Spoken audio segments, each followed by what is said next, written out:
The Chinese government has lost its patience with the country's two leading oil companies.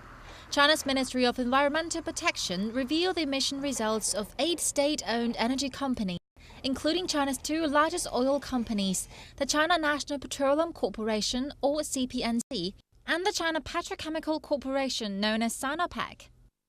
While the 6 other power companies met their emission reduction targets, the 2 oil companies failed.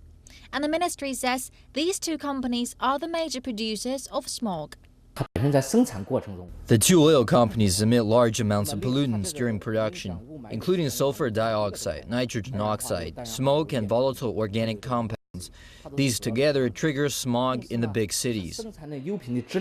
China demanded the 2 cut their emissions of nitrogen oxide by 8% during the year 2011 to 2015. Sulfur dioxide was also expected to go down by 10% over the same period. Yet, by the end of 2012, the 2 companies were only halfway to meet their annual sulfur dioxide reduction goal, and they made no progress towards cutting emissions of nitrogen oxide.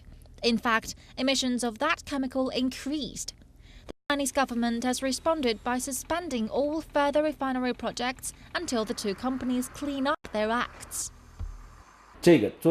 As state-owned companies, they have the responsibility to lead the trend toward cutting emissions that other companies will follow. This is their social responsibility. Look at the performance of foreign companies. Their emissions records in the 1980s were even better than those of the 2 oil companies right now. How can they fulfill their social responsibility if they don't make any changes? The 2 companies responded quickly. Sinopec accepts the opinion of the Ministry of Environmental Protection. We will act quickly to resolve the current problems and fulfill the emission reduction targets as soon as possible.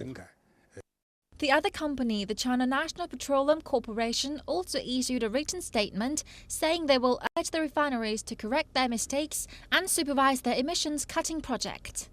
The company will set strict rules for emission supervision and demand affiliated companies fulfill their emission-cutting targets.